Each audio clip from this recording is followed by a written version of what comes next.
So what first attracted you to the sparkling wine trade? Well, I started in earnest in 1980, 14th of January 1980 actually. It was my first day in Champagne to begin a 6-year deep research of the region, because at that time there were no sparkling wines worth tasting outside of Champagne, or very, very few, and those were only good and not as exceptional as some of the wines are now. And I just thought, well, why is no one specialising in Champagne? This is one of the great wines of the world. This is a classic wine area.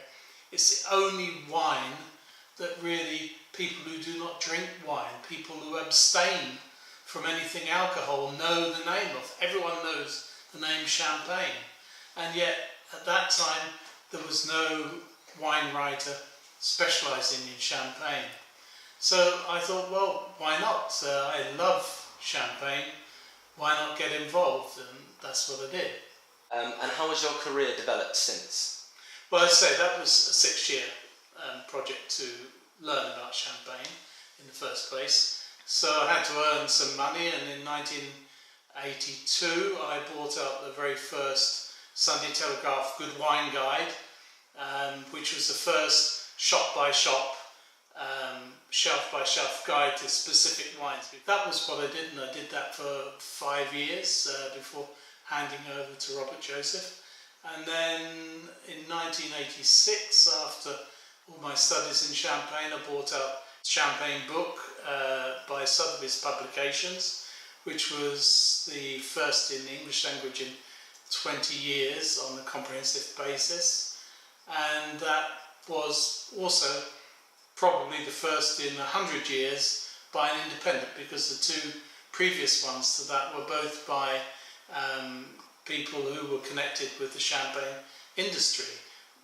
There was Patrick Forbes, who was the managing director of Moët Chandon, bought his seminal work Champagne, the land, the wine, the people.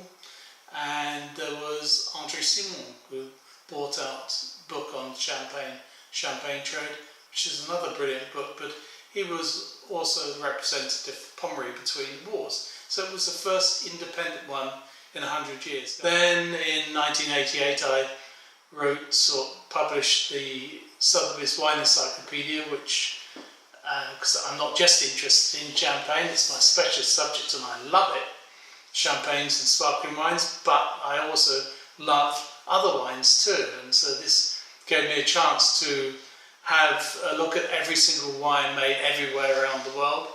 And I wrote that, and it was published by Dawn and Kinsey in 1988, won several awards, and is now considered required reading for both the Master of Wine and the Master Sommelier examinations. In the early 90s I brought out Champagne supplements for Wine and Wine and Spirits, a trade magazine, and in Wine and Spirits I had this character called Sore Throat, who was not really one person as an informant, but really an amalgamation of several informants in Champagne who were telling me the things that were going on and the things that really never got written about in Champagne.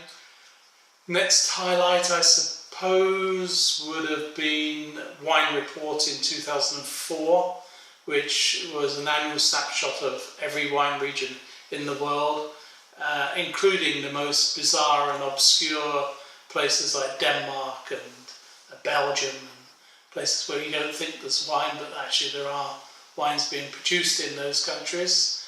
I had 45 correspondents around the world to feed me this information, and that was probably the death knell for it, because after 6 years the publishers had to stop because it was a huge critical success. Chances Robinson described it as the most innovative wine book in her experience that she's come across. And now the latest highlight, I'm hoping, will be Champagne Sparkling Wine World Championships, which we're just about to start the first year of.